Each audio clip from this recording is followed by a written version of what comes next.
Hello, Sandra Allen Lovelace here. And I have been sharing about my recovery journey out of the trauma trap.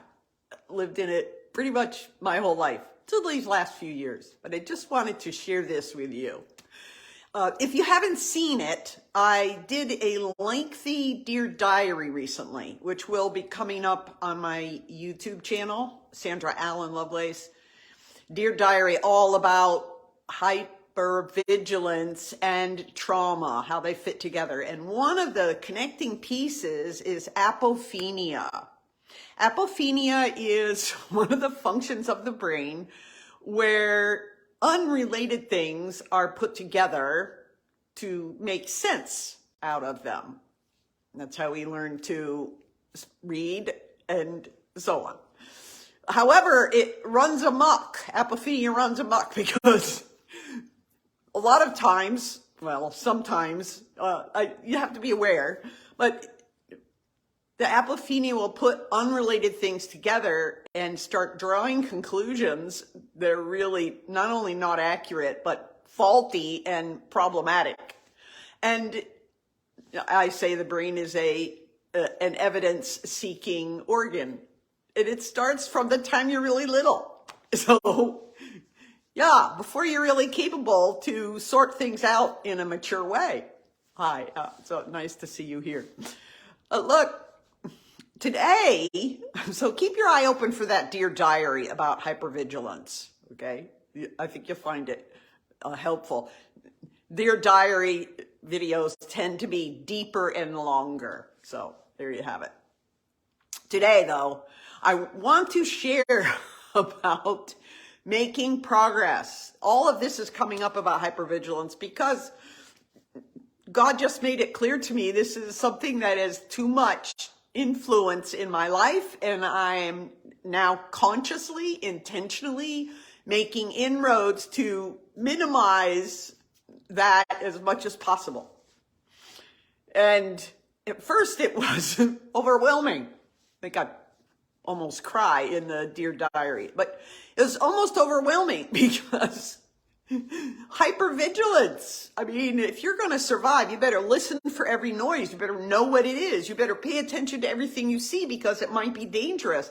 If someone looks at you with a certain look, you might need to change your behavior to not get trashed.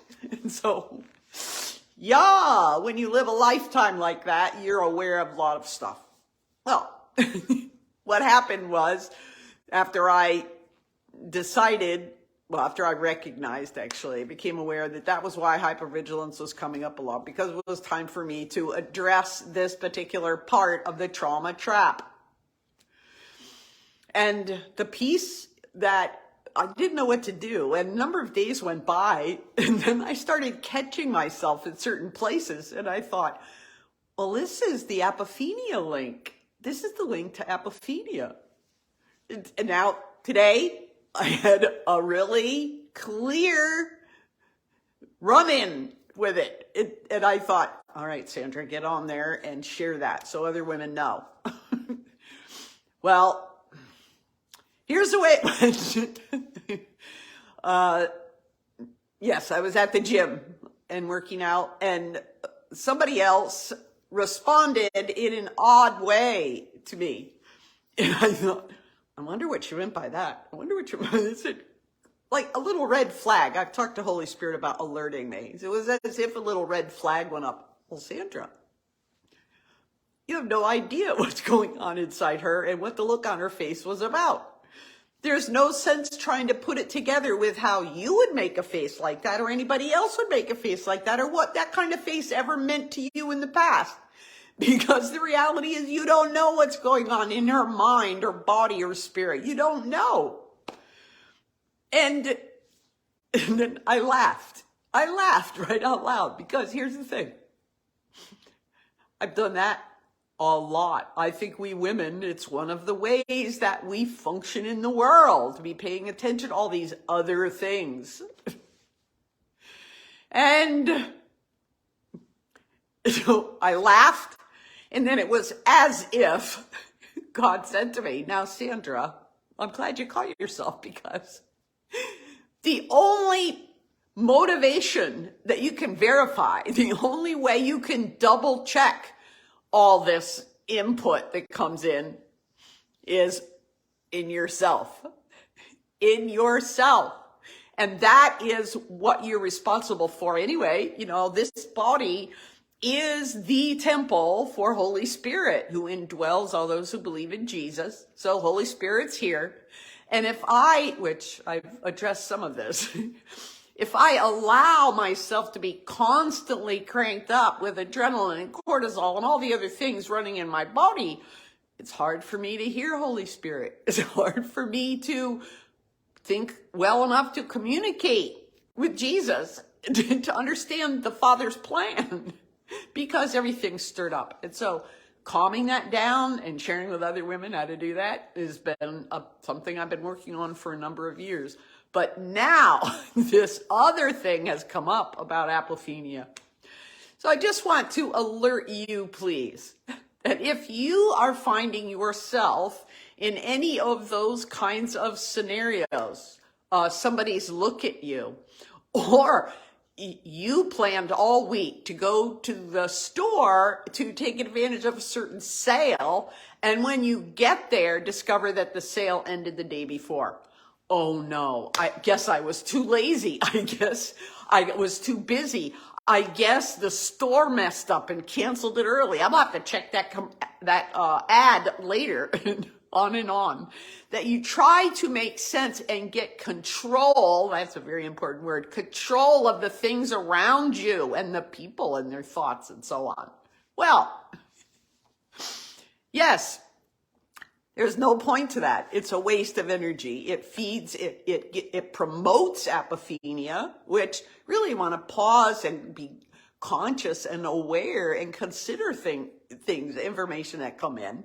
And so in that case, it was pay attention to what's going on inside of you. And right now it's apophenia, which is feeding hypervigilance, and you're working to minimize that. So let that go. Just let that go. So whether or not you've heard the Dear Diary, I trust that I've offered a little bit about hypervigilance, how it comes at us. You'll have to find out your own brand of apophenia, or the level that you're functioning at. And it was really pretty high, to figuring out everything that happened in the past so that I could fix it, or all the things coming up in the future, which only God knows the future. How can I possibly make something happen the way I want? Not possible. Even in the present, just calm down and pay attention to self. All right. Somebody's going to say, oh, Sandra, that's being really selfish. Christians are supposed to care about other people. Yes. But the first commandment is love the Lord your God with all your heart, with all your soul, with all your strength. Jesus repeats it. Love the Lord your God with all your heart, with all your soul, with all your mind. And then he says, that's Matthew 11. He says that's the greatest commandment. And goes on to say, and the second. So the secondary thing is love your neighbor as yourself. Pay attention to yourself. Care for yourself. Don't let yourself get dragged away with all these habits. Coping skills that are really not helpful. Hi, Marita. I'm so happy to see you. I wonder if you're back in Norway at the moment or traveling. But it's when we are aware and really can take care of ourselves that we learn what's going on and we can properly care for others. The second commandment. Just as when you're on a plane, there's pressure, the cabin pressure drops. You grab that mask and put it on yourself first. So if anyone around you needs assistance, you've already taken care of preparing yourself to help them. All right, there you go. A little insight in how to start getting, I wanted to say start getting control over hypervigilance, but really the point is to calm our own bodies.